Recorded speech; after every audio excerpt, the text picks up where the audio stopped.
Thank you all for taking the time to listen to me today. My name is Richard Averritt, and my family homestead in Nelson County is in the proposed path of the Atlantic Coast Pipeline. But I'm really here today to give voice for all of us and for those who couldn't be here. And I think in honor of what Carolyn and others have said, this whole notion of property rights is called into question in this context when you really think about whose rights they are and the way in which they were taken from those who came before us. But in the current construct, the rights are the way in which we get to be stewards of the land, and so I'm going to speak to that for a few minutes.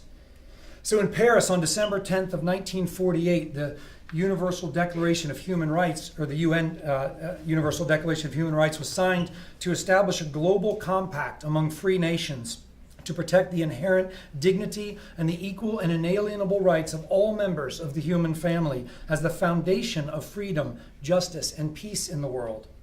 And Article 17 of that declaration has 2 points. The first one, everyone has the right to own property alone as well as in association with others. And the second, no one shall be arbitrarily deprived of his property. Well, in 1966, the UN General Assembly adopted the International Covenant on Economic, Social, and Cultural Rights. And Part 1, Article 1 of that covenant states, all people may, for their own ends, freely dispose of their natural wealth and resources without prejudice. In no case may a people be deprived of its own means of subsistence. So why are we talking about this? Well, because as Calvin Coolidge said, ultimately property rights and personal rights, human rights, are the same thing. And our human rights are under assault by our corporations who want to strip mine the wealth and resources of our people as they have strip mined our natural resources for decades. And they are aided and abetted by a government that has sold its vote and its conscience to the highest bidder.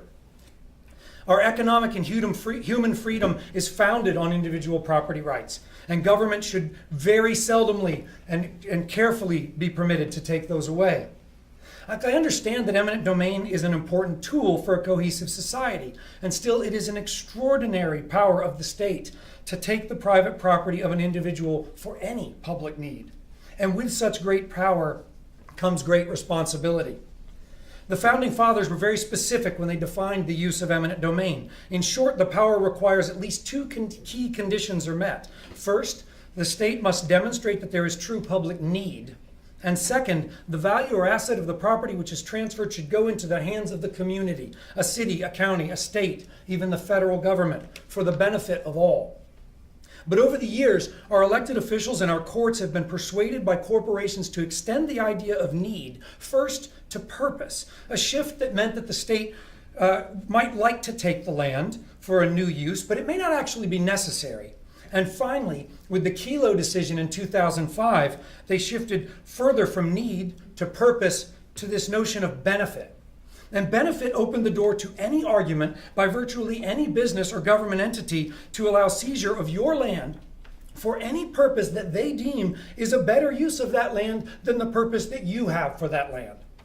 And the effect of this ruling was to open the floodgates to the seizure of the land of poor, rural, and economically disadvantaged communities for the sake of redevelopment and exploitation. As Justices Connor and Thomas predicted, extending the concept of public purpose to encompass any economically beneficial goal guarantees that the losses or takings will fall disproportionately on poor communities. The efficacy of our property rights and free societies depend on our ability to build and maintain barriers against takings. America's founders clearly understood that private property is the foundation not only of prosperity but of freedom itself. And through the common law, state law, and the Constitution, they protected our property rights, the rights of people to freely acquire, use, and dispose of property. And these same founders would be appalled to see what we have done to property rights in the 20th century. One would never know that their status in the Bill of Rights was once equal to that of any other right. And the time has come to restore respect for these most basic of our rights, the foundation of all of our rights and freedoms. Despotic governments have long understood that if you control property, you control the media, the churches, the political process itself. And we may not yet be at that point, but if regulations allow the public to seize land for capricious public benefit, the poor will pay an increasingly heavy price. And in Virginia, these despots, they have a name. We call them Dominion. And to quote other citizens who are in this fight, who I greatly admire, I can tell you today that Dominion Energy will never have dominion over me. I will not cede my rights, my water, or my land. I will not give up the rights that are the foundation of a free people. Eminent domain abuse is essentially Robin Hood in reverse. It is the taking from the poor to give to the wealthy, politically connected developers. And the only real solution is to change the laws that enable this. So our government institutions are designed to serve us, not to subjugate us. No company, no law, not even a government can overcome the will of a people who will not quit until they have restored decency and respect and justice in their land. History is clearly on our side on this point, and we the people will not stand down. Thank you.